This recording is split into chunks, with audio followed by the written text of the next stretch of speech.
Chia t'aime. Je t'aime. Oh, voilà. Mêlez-vous de vos affaires. Moi, je leur dis, mêlez-vous de votre vie, tu vois. Balaye devant ta porte avant d'essayer de commenter la vie des autres. Je sais beaucoup de choses et des choses dont je te parlerai pas. Les Thaïs savent pas gérer le conflit. On n'a rien à voir. Vraiment, on est vraiment très différents. Hein. Le continent asiatique, le continent européen. On n'a pas la même façon de penser, on n'a pas la même éducation, la même histoire, les mêmes priorités, tu vois. C'est vraiment très différent. Voilà. Avec 30 000 euros, j'ai décidé de rêver. Oui. J'ai revendu tous mes véhicules, tout mon parc de véhicules, les véhicules que je louais, j'ai tout lâché. J'ai vendu toutes mes affaires dans les vides-greniers du coin dans les dernières semaines et je suis parti. À Chiang Mai, on avait une maison pour 6 000 bahts. Une maison. Mais oui, une maison. 6 000 bahts. Savadimaïka, la Thaïlande, c'est juste apaisant. Sawadee krap.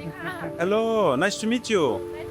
Je veux dire, soyons honnêtes, je veux dire, quelqu'un de mon âge, une cinquantaine d'années, qui rencontre une jeune fille d'une vingtaine d'années, t'as quand même le droit de te dire que peut-être qu'il y a autre chose qui l'intéresse aussi. C'est d'abord, a priori, un échange monétaire, financier, tu vois, un soutien économique, on va dire. Sécurité. Une sécurité, oui.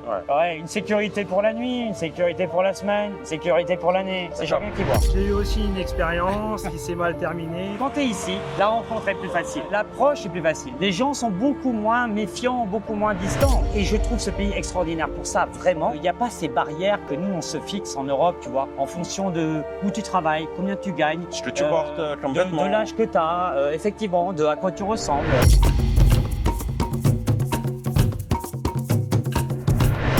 En direct de Thaïlande, je suis à Koh Samui. Si vous souhaitez avoir des informations sur l'installation en Thaïlande, comment trouver un logement, comment trouver un travail, comment s'installer en Thaïlande, avoir des informations globales sur l'immobilier, j'organise régulièrement des lives dédiés à l'expatriation. Je vous mets le lien en description. N'hésitez pas à vous inscrire. Salut Olivier. Bonjour Sabri. Enchanté de te rencontrer. Enchanté. Alors, ça fait combien de temps que tu es en Thaïlande, Olivier?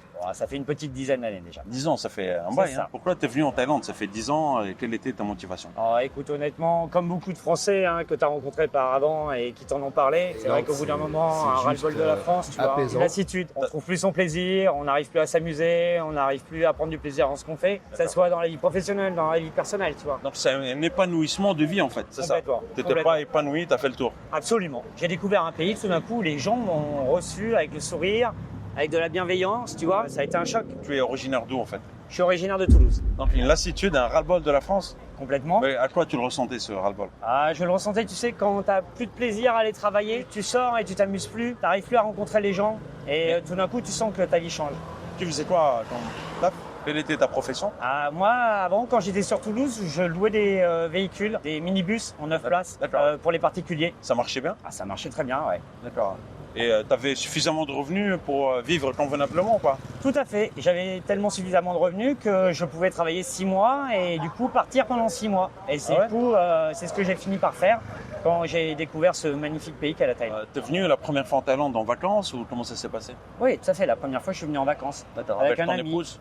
Non, avec un ami. Avec un ami avec qui on était parti au Mexique déjà 3 semaines. On s'était éclaté et on s'est dit c'est quoi la prochaine destination? Et tous les deux, sans se concerter, on s'est dit la Thaïlande. Tu connaissais quoi de la Thaïlande avant ça? Rien du tout. Je connaissais rien. Rien de la Thaïlande, je connaissais rien du continent asiatique. Vraiment, je suis débarqué comme un novice. Mais t'es venu pour 2 semaines, 3 semaines? 3 semaines. 3 semaines après. Ouais, on est venu passer 3 semaines. Ok, et t'as décidé de t'installer après ce voyage ou? Écoute, au bout de 10 jours, il s'est passé quelque chose. J'ai senti qu'il se passait un truc, il y a eu une vibration. Il se passe toujours ça en fait? Il se passe quelque chose, tu vois, il y a un moment, tu sens qu'il y a un truc, quoi. Ça existe, ça se passe en fait. Et en fait, j'ai senti que j'avais eu un coup de cœur, quoi. Un coup de cœur pour le pays et pour les gens. T'étais célibataire à ce moment-là? Tu as quel âge aujourd'hui? J'étais célibataire à ce moment-là, là, j'ai 50 ans. Et donc t'es venu à l'âge de 40 ans, t'étais célibataire? C'est ça, absolument. Et tu l'es toujours ou est-ce que maintenant t'es marié? Oui, je le suis toujours, tu vois, mais en Thaïlande, les histoires vont et viennent. T'es jamais célibataire en Thaïlande? Si tu veux ne pas être célibataire, tu peux ne pas être célibataire, c'est sûr. Tu veux pas t'installer?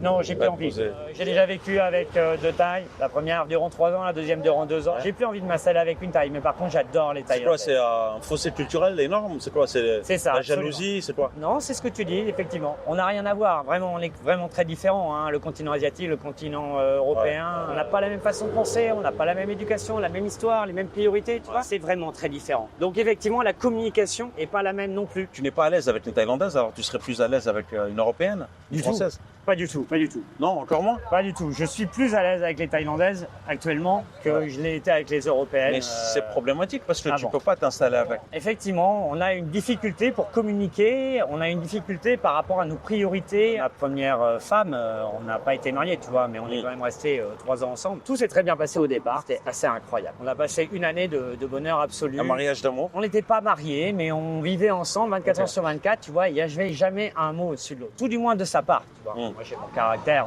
les Français, ils ont leur caractère, tu vois. Mais elle rebondissait jamais dessus, tu vois. Du coup, c'était assez idyllique. Ne rebondissez jamais sur les problèmes que je pouvais soulever, tu vois. En fait, elle m'a dit assez rapidement qu'elle me connaissait, tu vois, au bout d'un moment, et qu'en fait, elle savait que quand j'étais un peu énervé, quand j'étais pas très content, il suffisait d'attendre un petit peu, et que du coup, ça allait passer, et que du coup, on allait passer à autre chose après. Ah, d'accord. Tu veux dire que les Thaïlandaises, ou on va dire ta copine, ton ex-thaïlandaise, ne veut pas confronter les problèmes, ne veut pas affronter les problèmes. Effectivement. Ils évitent les problèmes. Les Thaïs ont... C'est pas une bonne idée, ça, parfois, non? Les Thaïs savent pas gérer le conflit. Et je crois qu'ils veulent pas le gérer, ça. Donc, il faut le prendre en compte. Est-ce que c'est pas mieux que d'aller au clash? Tu vois, parfois, tu sang bouillant, tu chauffes, et puis ça peut t'emmener à dire des choses que tu ne penses pas, etc.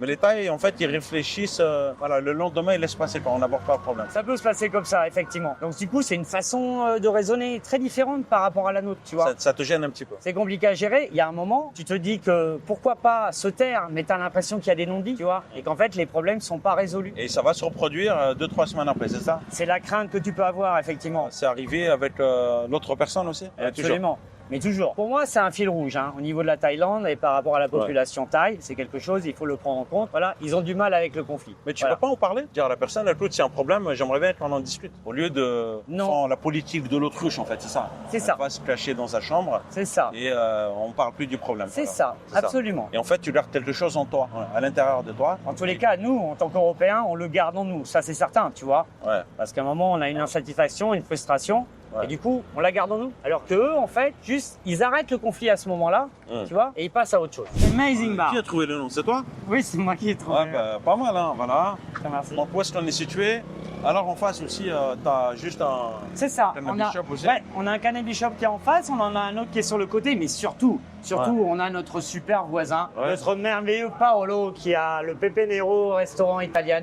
Ah ouais, il y a un restaurant italien juste là-bas. Je pense que c'est un des meilleurs. Il est ouvert là, non? Ah, je pense que c'est un des meilleurs restaurants italiens de l'île. C'est un restaurant italien gastronomique.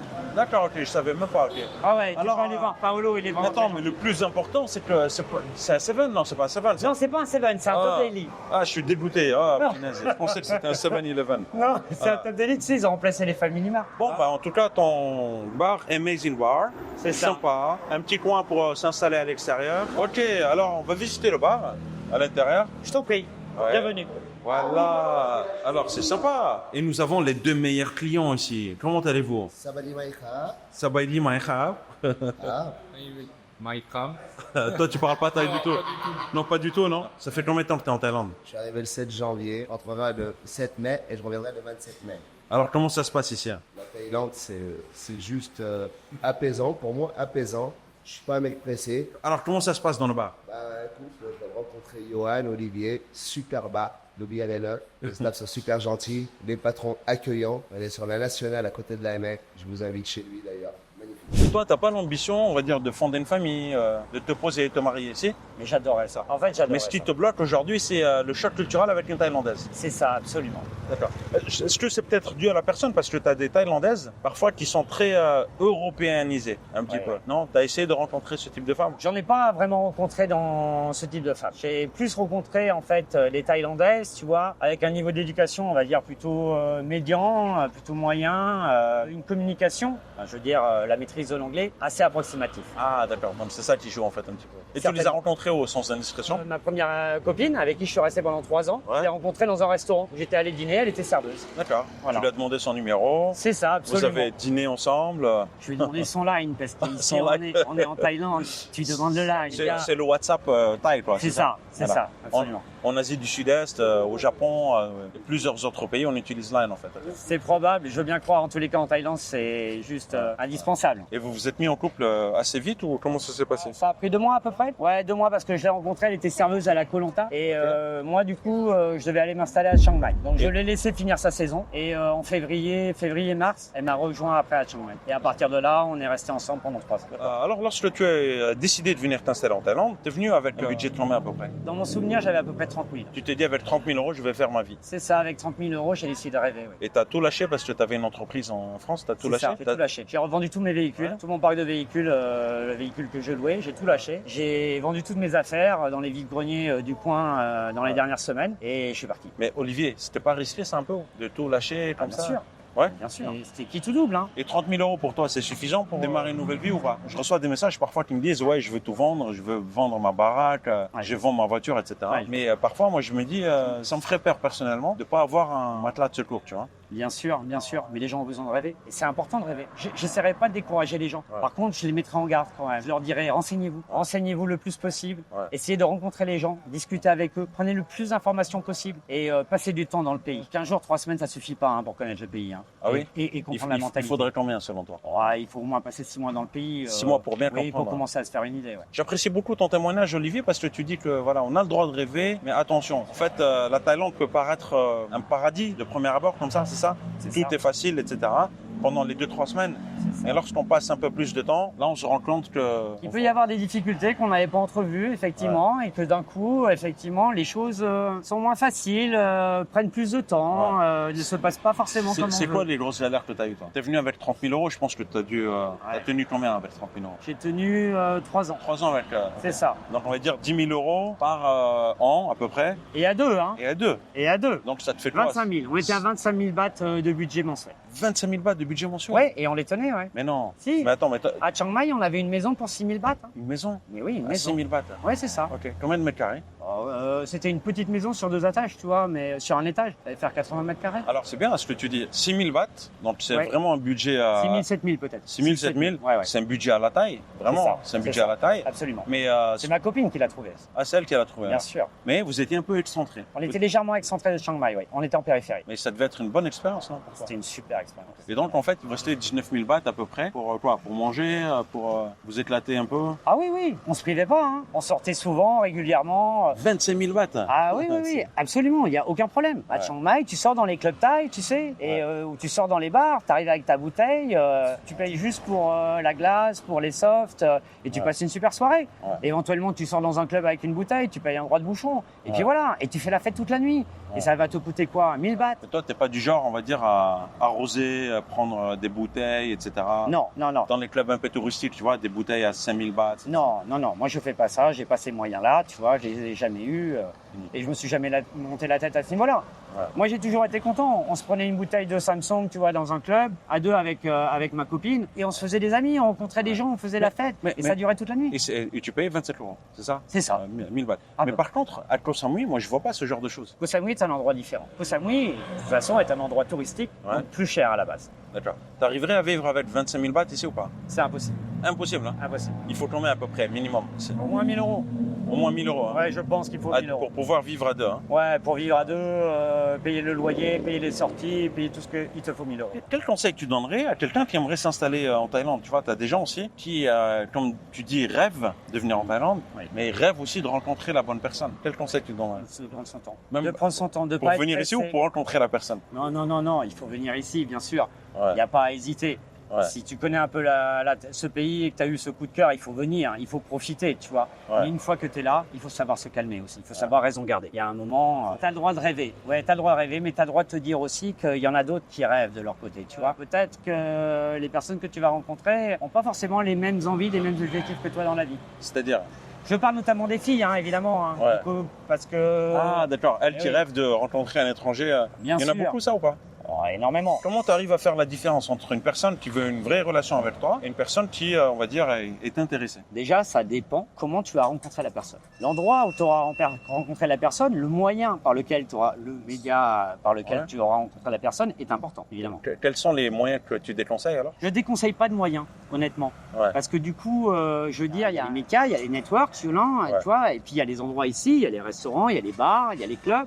Je déconseille pas les moyens. Par contre, là où je mets en garde les gens, c'est qu'à un moment, tu vois bien la personne qui vient vers toi en quoi est-ce qu'elle te correspond ou elle ne te correspond pas. Je veux dire, soyons honnêtes. Je veux dire, quelqu'un de mon âge, une cinquantaine d'années, qui rencontre une jeune fille d'une vingtaine d'années, t'as quand même le droit de te dire que, tu vois, quand bien même t'as de l'estime pour toi-même, tu peux penser que t'es pas trop mal, tu vois, t'as le droit de te dire à un moment, peut-être qu'il y a autre chose qui l'intéresse aussi. C'est lucide de ta part quand même, t'as la tête sur les épaules. Mais parfois, t'entends certaines personnes me dire, mais non, elle m'aime vraiment. Tu vois, comment tu réagis à ce type de propos, toi? Je réagis pas, moi je laisse les gens vivre, hein, tu sais. Hein. Comme je te l'ai dit encore une fois, hein, les gens ont besoin de rêver. Hein. Et moi je suis d'accord avec ça. Donc certaines personnes rêvent et ne veulent pas, on va dire, admettre. Bah, disons qu'un jour elles vont se réveiller. On entend beaucoup certains hommes dire, oui, mais cette femme-là, j'ai rencontré dans un bar, mais elle était à la caisse, etc. Tu vois, tu connais ça ou pas? Ouais, je connais bien. Mais alors, c'est quoi? C'est des gens qui se montent à eux-mêmes ou c'est quoi? C'est des gens qui ont envie d'y croire. Mais tu sais, les filles en Thaïlande, c'est des êtres humains comme les autres. Hein. Elles ont le droit d'avoir une sensibilité. Voilà. Et elles ont le droit d'avoir un coup de cœur pour quelqu'un. Bon, selon moi, c'est relativement rare, soyons clairs. Les filles qui sont dans les bars et qui travaillent, tu vois, connaissent bien leur travail et savent que ce qu'elles cherchent de la part du pharaon, de l'étranger qu'elles vont rencontrer, tu vois, c'est d'abord, a priori, un échange monétaire, financier, tu vois, un soutien économique, on va dire. Une sécurité. Une sécurité, oui. Ouais, une sécurité pour la nuit, une sécurité pour la semaine, une sécurité pour l'année. C'est chacun qui voit. Donc ça commence par une sécurité pour la nuit et ça se transforme, on va dire, peut-être par une sécurité pour la vie. Peut-être. C'est à chacun de voir. Mais disons que, comme je te l'ai dit, l'endroit dans lequel tu rencontres la personne est très important. Et c'est vrai que dès lors où tu rencontres une fille dans un endroit où elle travaille, prends le temps, réfléchis, pose-toi les bonnes questions, sois pas trop pressé. C'est le meilleur conseil que je puisse donner. Associé, Johan. Salut Sabri. Salut, comment vas-tu? Ça va? Ça va très bien, merci. Alors, comment vous vous êtes rencontrés tous les deux? Eh ben, on s'est rencontrés il y a 1 an tout juste, à Koh Chang. En fait, j'étais déjà propriétaire d'un bar là-bas et il est venu comme client tout simplement. D'accord. Et puis il est venu 1 fois, 2 fois, 3 fois et on a passé le mois ensemble. Et de fil en aiguille, on a passé 1 mois ensemble et c'est devenu un ami, voilà. Et vous vous êtes dit, allez, on va monter un business ensemble. Exactement. D'accord. En fait, on est rentrés en France tous les deux pour la période d'été et puis on s'est dit qu'on viendrait tous les deux en Thaïlande et on va monter un nouveau projet ensemble. Ah, c'est génial ça. Alors, qui est cette demoiselle? Je te présente Jum, notre serveuse. Jum, sawadee krab. Hello, nice to meet you.คุณมาจากจังหวัดอะไรครับ บุรีรัมย์ค่ะ บุรีรัมย์อีสานใช่ไหมครับ ใช่ค่ะ สบายดีบ่ สบายดี โบเป็นหยัง ไม่เป็นไร ไม่เป็นไร บ่ยัง ไม่เป็นไร Quel est son poste? Elle est serveuse à Amazing Bar. Ok. Et son autre poste aussi, c'est... Également, elle est la petite amie de la mon petite associé. amie moi-même. Alors, comment ça se passe? Comment ça se passe alors? Ça se passe bien. Un Pour le petit moment, ami ça se passe thaïlandaise? bien. Ouais. Parce que, bon, l'expérience d'Olivier, on va dire, avec les femmes thaïlandaises, elle était un petit peu Mais écoute, mouvementée. tu peux parler avec Johan. Il a également eu un bar à Koh Chang avec une petite amie. J'ai eu aussi une expérience qui s'est mal terminée, enfin plus ou moins, voilà, on a limité la casse. Ouais. Et là, ça se passe bien, voilà, une nouvelle aventure. Voilà, nouvelle aventure. Exactement. À présent, ce qui est différent, c'est qu'on est 2 Français associés, tu vois. On n'est plus un Français avec une taille. Est-ce que le fait de s'associer avec quelqu'un, c'est aussi une manière de limiter les risques? C'est ça? On partage les risques. Si on était tout seul, c'est forcément beaucoup plus compliqué que d'être à 2. Et c'est peut-être plus motivant de bosser à 2, non? Oui, absolument. Absolument. Le soutien de l'autre est indispensable. On a monté cette affaire pour être tous les deux dans le raisonnement du business, tu vois, et dans la gestion derrière. Et c'est très important. C'est bien de savoir qu'il y a quelqu'un sur qui tu peux compter, qui te comprend, avec qui tu as la même culture, tu as le même langage. C'est primordial. Thank you. See you soon, hein? See you. Tout à l'heure, tu disais, Olivier, l'élément qui différenciait votre bar des autres bars, donc c'était un peu plus le fait de comprendre un peu ta clientèle, c'est ça? C'est ça. Mais est-ce qu'au niveau de la décoration, est-ce qu'au niveau des événements, il y a des choses de prévues par exemple? Absolument. Nous, on va faire en sorte que ce bar, tu vois, les clients se l'approprient, le fassent leur et fassent leur soirée à l'intérieur. Donc du coup, on va commencer à faire nos propres soirées. Là, on a annoncé une soirée clubbing pour jeudi prochain. On a une soirée killer pool pour dimanche prochain. C'est quoi une soirée killer pool? En fait, c'est un tournoi de billard avec des règles assez spécifiques. Tu vois, on est par exemple une dizaine de joueurs et on tire au sort les joueurs qui vont venir taper la boule et il faut qu'ils la rentrent. S'ils la rentrent pas, ils ont 3 vies. Voilà. Ok. Et ils perdent une vie, ils perdent 2 vies, ils ont perdu le game. Et le dernier prend tout parce qu'un killer pool veut dire qu'il y a un prize pool, c'est-à-dire qu'il y a un gain à la finale. Donc chacun va intéresser un peu la partie et à la fin, le vainqueur prendra tout. D'accord. La décoration, vraiment sympa quand même. Hein? Je te remercie. C'est une idée de mon associé en fait, de Johan. Ah, c'est pas toi qui as fait la décoration alors? Non, absolument. Moi, j'y connais rien pour ce qui est de monter un bar. C'est pour ça que je me suis associé avec Johan. qui lui a fait déjà une expérience par le passé de reconstruire un bar à partir de rien. Et il a fait un voyage en Vietnam l'année dernière. Il a visité, on va dire, des bars lumineux, rétro-éclairés. Et donc du coup, il m'a proposé cette idée-là et j'ai trouvé ça génial. Moi, je trouve que c'est vraiment sympa. Voilà, c'est ça. Donc du coup, on est parti sur cette idée-là de faire un bar avec des panneaux rétro-éclairés. Est-ce que ça coûte cher de faire une décoration comme ça ou pas? C'est hors de prix, tu veux dire? C'est hors de prix, vraiment? Non, ça coûte cher, c'est plusieurs milliers d'euros. Alors, je sais pas ce que ça donne en vidéo, mais la décoration, je la trouve vraiment réussie. Alors, Olivier, Ouais. tu m'as dit que c'était une idée de ton partenaire. Il Absolument. a fait du bon boulot quand même. Je te remercie. Rétro, ça me fait un peu penser au style rétro. Hong Kong, les néons. C'est ça. C'est une ville très connue par rapport aux néons, Tout à fait. qui malheureusement disparaissent actuellement et c'est top. Hein. On veut faire un bar rétro-éclairé, un peu moderne, futuriste. Oh, elle arrive, elle nous emmène à... Hey, Hello! Toponka! Toponka, Thank you. Thank Come you. here. Come here. พูดภาษาฝรั่งเศสไหมครับ ไม่ค่ะ ไม่ครับ ฝรั่ง Bonjour มีแฟนคนฝรั่งเศสแต่ว่าไม่พูดภาษาฝรั่งเศสใช่ไหมครับ เจียเต็ม Je t'aime. Oh, voilà. Bon, elle aime son chéri au moins déjà. yes Mon amour? Ah, เขาพูดแบบนี้ทุกวันใช่ไหมครับ Oh, ok.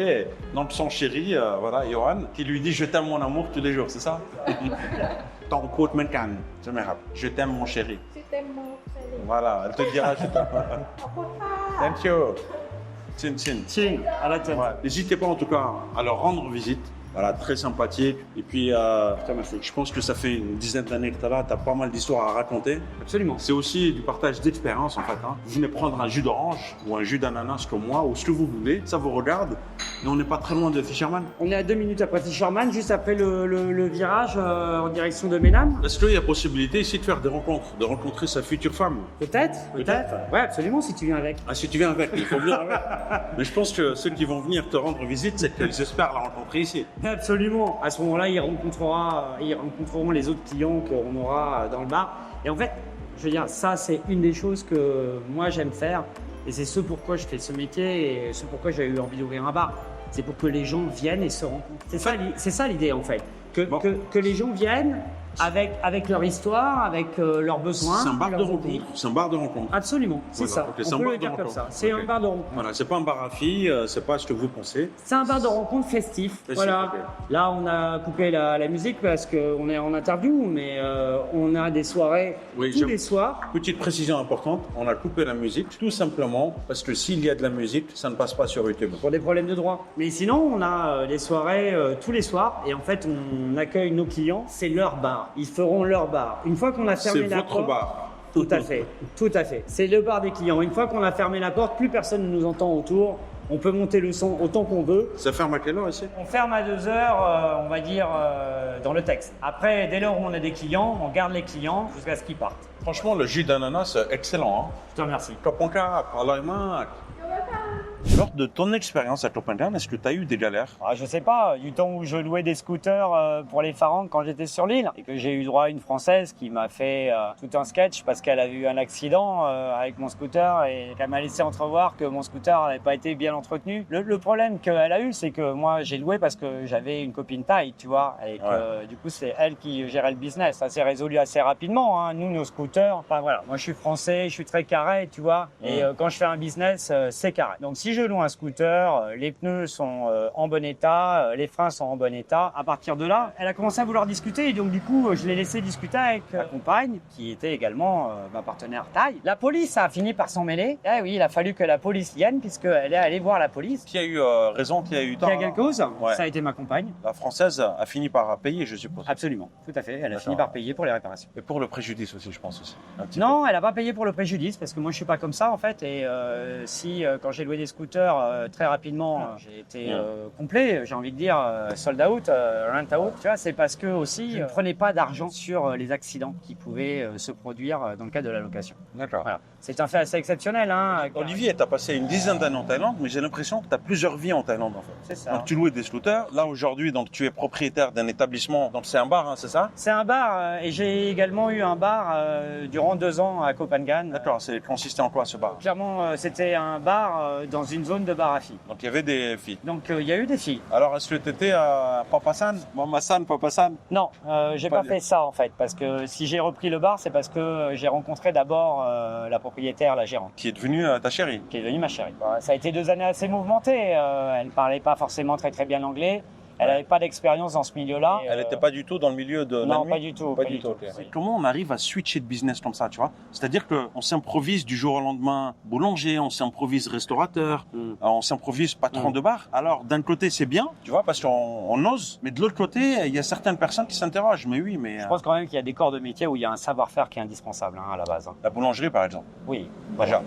Quand tu parles de la boulangerie, même quand tu parles de la restauration, je veux dire, tu peux ouvrir un restaurant ne sachant pas forcément cuisiner, dès lors où tu sauras t'entourer, tu sauras trouver un bon chef cuisinier, tu vois, et du staff efficace. Avec toi. Qu'est-ce que tu conseilles comme business, toi, facile, accessible pour tout le monde? Parce que toi, en fait, t'as ouvert un bar, t'as ouvert un business de scooter, mais t'avais aucune compétence dans ça. J'avais déjà fait de la location de véhicules tu France. faisais oui, c'est vrai. Ouais, je fais de la location de véhicules, je louais des minivans, tu vois, quand j'étais en France. Du coup, passer à la location de scooters en Thaïlande, mais patron de bar à filles, c'est pas si simple quand même. Non, c'est pas si simple, mais c'est quelque chose avec le temps. Moi, j'ai commencé juste dans le bar et j'étais juste dans la salle pour recevoir les gens, les clients, pour leur faire la causette. Mais t'étais le manager quand même. T'étais le patron.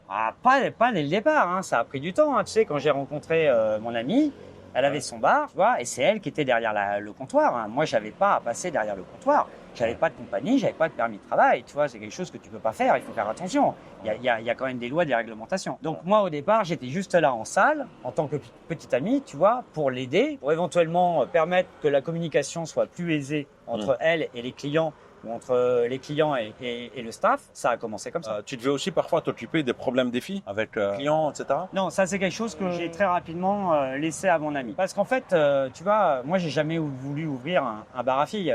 J'ai juste rencontré la fille et elle avait le bar. Mais un bar qui n'avait plus de filles et qui n'avait plus de clients. On est parti de zéro ce soir-là. Donc le bar à filles est devenu un bar d'amis. Tout à fait. On peut dire ça. Assez rapidement, c'est devenu un bar un peu de français, bien sûr, évidemment. Mais aujourd'hui, tu n'as pas de bar à filles, hein, aujourd'hui. Non, absolument. Non. On a décidé d'ouvrir un bar dans un esprit plus bar nightclub. Alors, comment s'appelle ce bar? Amazing Bar. Alors, qu'est-ce que ça veut dire, Amazing Bar?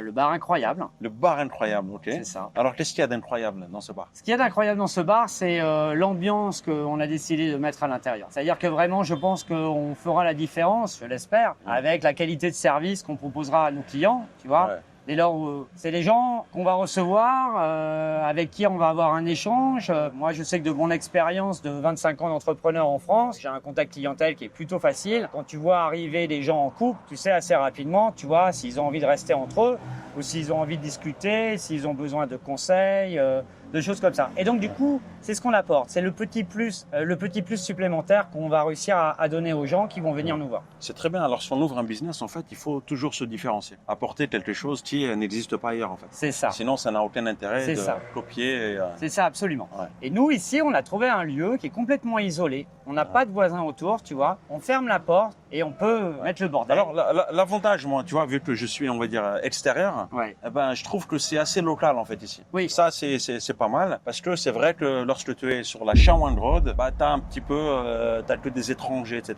Tu peux ne pas te sentir en Thaïlande, quoi, parfois, tu vois. Tout à fait. Voilà. Ça sera moins le cas ici, effectivement. On est sur une route passante, mais qui est nettement moins fréquentée que le centre-ville de Chaweng. Voilà. Et en plus, ici, on a Fun, c'est ça, hein? C'est ça, on a Fun qui a son café et qui fait de délicieux cappuccino ou latte froid, frappé. Oui, je vous conseille de venir ici, vraiment, c'est une bonne adresse. Voilà, je fais 2 vidéos en une. Donc, on a le bar d'Olivier. Et puis, voilà, venez aussi voir Fun. Voilà, ça lui fera vraiment plaisir à une Thaïlandaise de voir des Français arriver en masse. Donc n'hésitez pas, si vous êtes à Koh Samui, qu'est-ce qu'on peut lui commander, elle? Qu'est-ce qu'on peut lui commander? Alors, ici, tu peux lui commander des americanos, des cafés latte, des expressos. Tu peux lui commander tous les jus, des Thai tea. Hein, Vous venez, vous commandez un Thai tea et vous lui dites Sabri Thai. Voilà, et ça va lui faire plaisir, franchement. Et puis, vous passerez faire un coucou à Olivier aussi. Voilà, ça lui fera plaisir aussi. Et Olivier, alors, juste une question. Quand on veut ouvrir un business, comme celui que tu as ouvert là, combien d'argent il faut avoir concrètement? Tout dépend dans quel état est le business au départ. Tu as racheté un business ou tu as ouvert un business? Alors soyons bien d'accord, hein. On est parti de zéro. On a racheté une pharmacie. C'était une pharmacie avant? C'est ça, avant c'était une pharmacie. D'accord, tu as racheté la pharmacie. Tu n'es pas dealer, j'espère, non? Hein? Tu es Non, pas non, dealer. non, on dit que des cocktails et des bières ici. Ok, alors. Oui, et du coup on a dû repartir de zéro, tu vois. On a dû tout faire. On a refait. Attends, on tu as a- racheté le local d'une pharmacie? C'est ça, absolument. Voilà, Ouais, c'est ça. pas la. le Non, business. on a acheté le local. Et à partir de là, il a fallu tout décoller. Tu vois, on a dû refaire tout le carrelage, on a dû décoller tous les murs, refaire les enduits, refaire les peintures. Ouais. Et on a dû monter un bar à l'intérieur. Combien ça coûte, les frais d'installation? Moi, j'aurais tendance à dire, ça dépend. Hein. Si jamais tu reprends un commerce déjà existant, tu vas payer un kimoné, hein, comme on dit. Hein, donc, c'est-à-dire... Tu as payé un kimoné? Non, j'ai pas payé de kimoné puisque moi, C'est juste le local. j'ai repris un local vide. Ok, donc combien tu payes le loyer en fait du local? Là, je paye 30 000. 30 000 bahts par mois. 30 000 loyer, bahts ok. par mois. Ouais. Et la rénovation?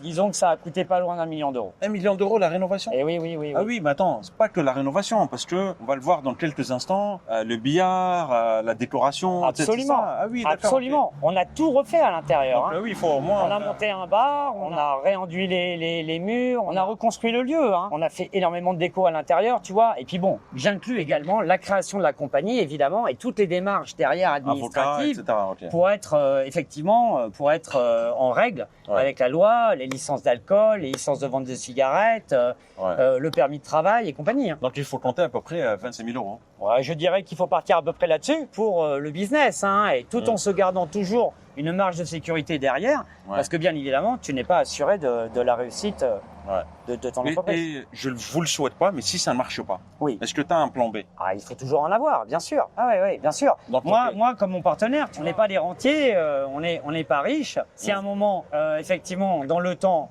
on n'arrive pas à obtenir les gains espérés, il faudra se remettre à travailler pour un employeur, que ce soit dans ce pays-là, ce qui est encore faisable, hein, dès lors où tu as un permis de travail et une compagnie, ou alors tu rentres dans ton pays. Tu n'envisages pas d'autres pays, tu sais, le Vietnam, le Cambodge, le Laos? Non, si, j'envisage d'aller visiter le Vietnam parce que pour moi, c'est un des pays que j'ai pas encore fait et qui me reste à faire, clairement. D'accord, ok. Mais pour l'instant, je ne le connais pas, tu vois. Des pays que j'ai visités limitrophes, ça a été la Birmanie, le Laos, le Cambodge, la Malaisie, Tu n'y vivras pas. les Philippines, et je sais que c'est des pays où je ne vivrai pas. Disons que globalement, je trouve que la qualité de vie en Thaïlande est meilleure que dans les pays limitrophes que moi j'ai visités. On dit toujours aussi qu'il faut visiter toujours la Thaïlande en dernier. C'est vrai ou pas? Je savais pas. On le dit hein, quand on va D'accord. visiter l'Asie du Sud-Est. D'accord, on finit Parce par que c'est vrai que la meilleur. Thaïlande met la barre quand même assez haut, tu vois. le meilleur pour la fin. Je pense que c'est un pays assez développé par rapport aux autres Ouais, peut-être. Ouais. et un pays qui est apte à accueillir les touristes, les étrangers, tu vois. L'hospitalité en Thaïlande est l'une des meilleures. Ils savent t'accueillir, Tout à prendre fait. soin de Tout toi. à fait, c'est vrai.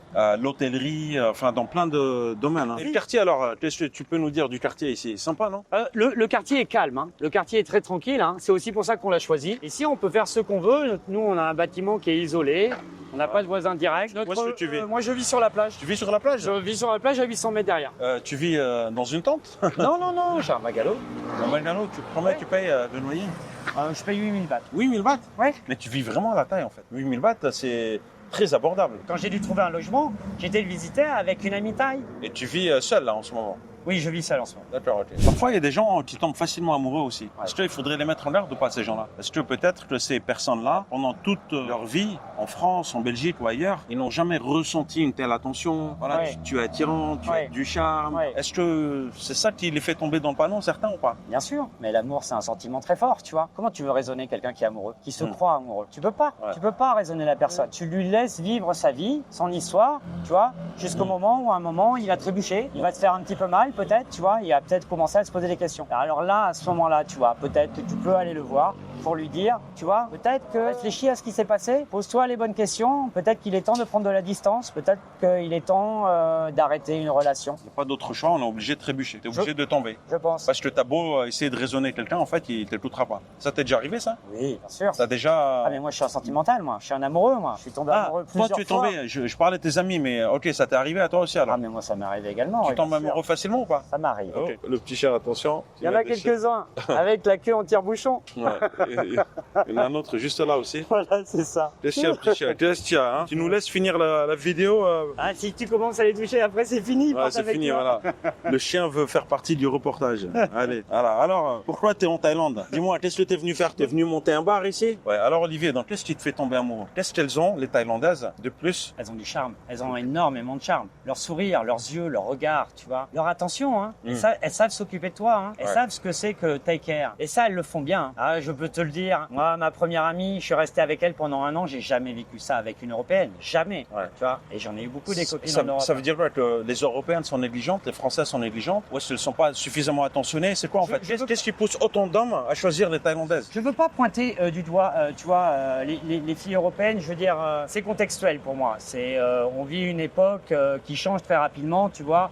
Du coup, les mentalités changent aussi très rapidement. Maintenant, les gens sont de plus en plus méfiants. Ils ont tendance à rester avec les gens qu'ils connaissent. Ils ont tendance à rester en groupe. Je leur jette pas la pierre. Tu vois, il y a aucun souci. Je comprends très bien. Effectivement, c'est vrai que quand tu es ici, la rencontre est plus facile.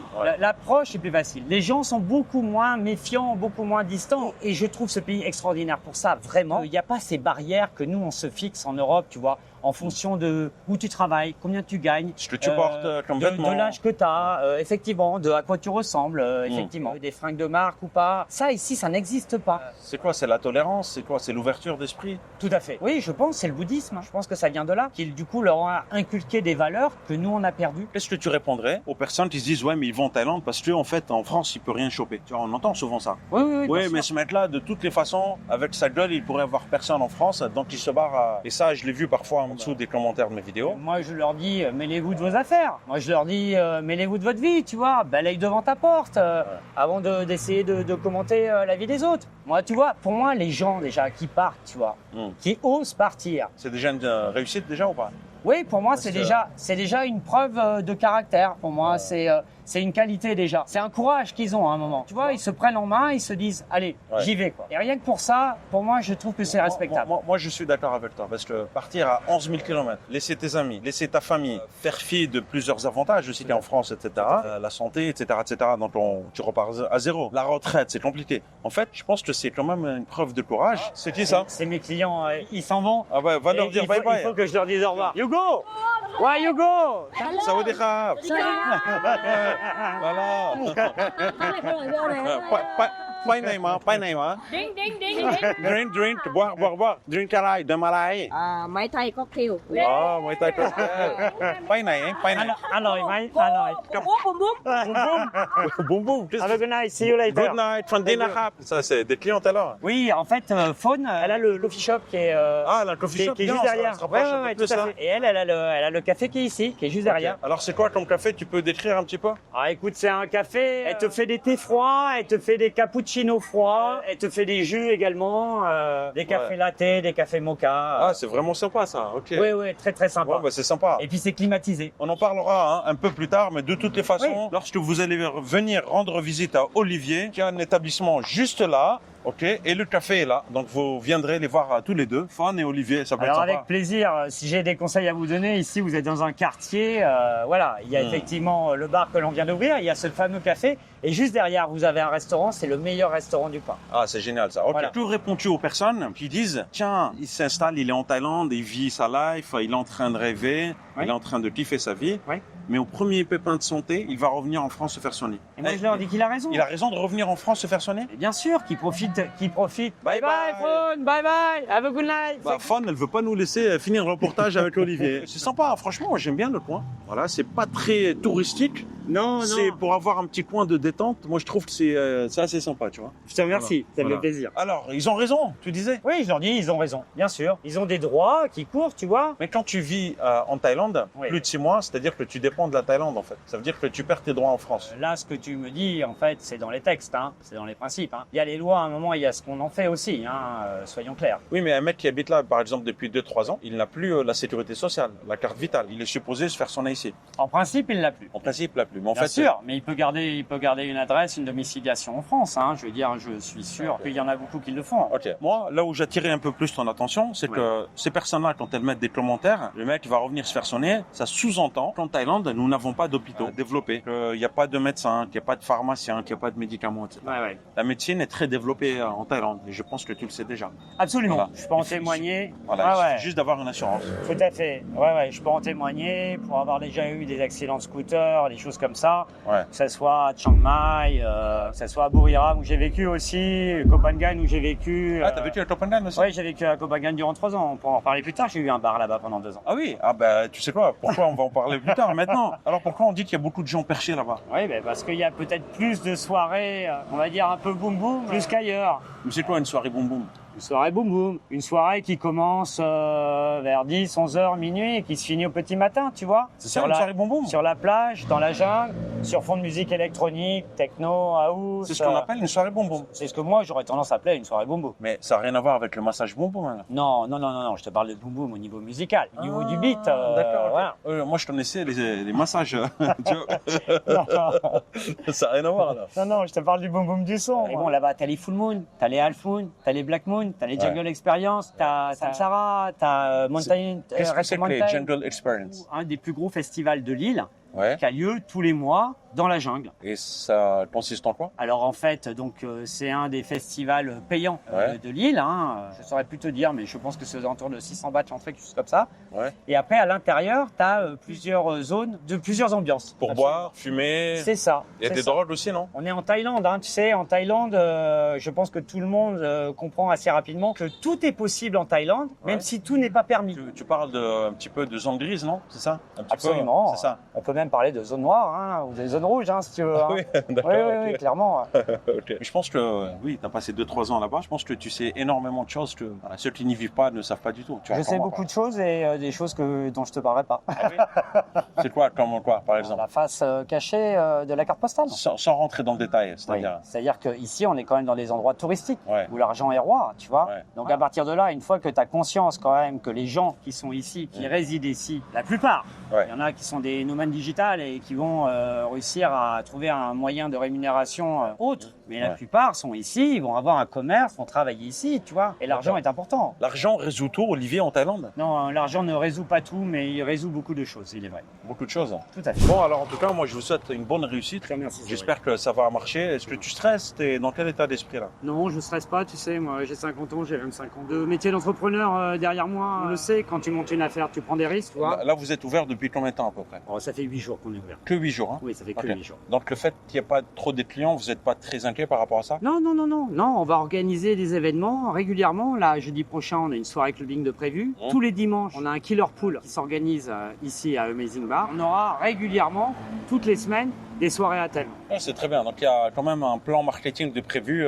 Complètement. Est-ce que je cible c'est des Thaïs ou c'est des étrangers? On est ouvert en termes de clientèle. Bien sûr, au départ, on pense que c'est plutôt des étrangers, plutôt des occidentaux, plutôt des touristes majoritairement. Mais tu vois, encore ce soir, on a eu la visite de ma voisine Faune qui tient le café à côté, qui est thaï, qui est venue avec ses amis thaïs, tu vois, et on a fait une soirée thaï avec de la musique thaï. Tu t'adaptes à la clientèle. Mais bien sûr, c'est ça en fait le principe du bar, c'est de s'adapter aux gens qui sont là et de répondre à leurs envies, à leurs besoins. Si les gens qui viennent nous voir, ils ont envie qu'on mette de la pop, on met de la pop. S'ils veulent qu'on mette du rock, on met du rock. Ils veulent de l'électro, on met de l'électro. C'est bien ça. C'est leur bar. Ils sont ici chez eux. C'est pas mal ça. Hein. J'ai créé votre bar, c'est ça? C'est ça. J'ai créé le bar des gens, ouais. C'est ça, absolument. À partir de quel moment tu te diras j'ai réussi? Ou, à contrario, c'est un échec? Je pense que c'est comme le bar que j'ai eu durant 2 ans à Koh Phangan. Tu vois, la chose qui m'a le plus touché, c'est que au bout d'un moment, mes clients venaient me voir au bar et ils me disaient, tu sais Olivier, on vient pour te voir. Et là, j'ai compris que mes clients n'étaient plus des clients. Ils étaient devenus des amis. Non mais vraiment sympa, hein. Vraiment pratique ton témoignage parce que tu nous as appris pas mal de choses. Moi je te souhaite de réussir et aussi d'affronter les difficultés parce que je pense que rien n'est facile. Rien n'est facile. Tu vas avoir des difficultés forcément. Quel est le petit inconvénient? C'est peut-être la localisation? Là effectivement on a pris un risque en s'éloignant un petit peu de Chaweng. Bon, on a 8 minutes en scooter de Chaweng, on est à 2 minutes de Fisherman Village. Mais effectivement on est éloigné, on est retiré, on est dans une zone un petit peu isolée. Mais c'est également l'atout de ce lieu-là. Et c'est pour ça que les gens peuvent venir ici et savent qu'ils vont faire leur soirée, ils vont faire leur before, ils vont pouvoir s'éclater, on va pouvoir monter le son et faire des soirées comme on peut pas forcément faire ailleurs. D'accord. En fait, c'est justement ça.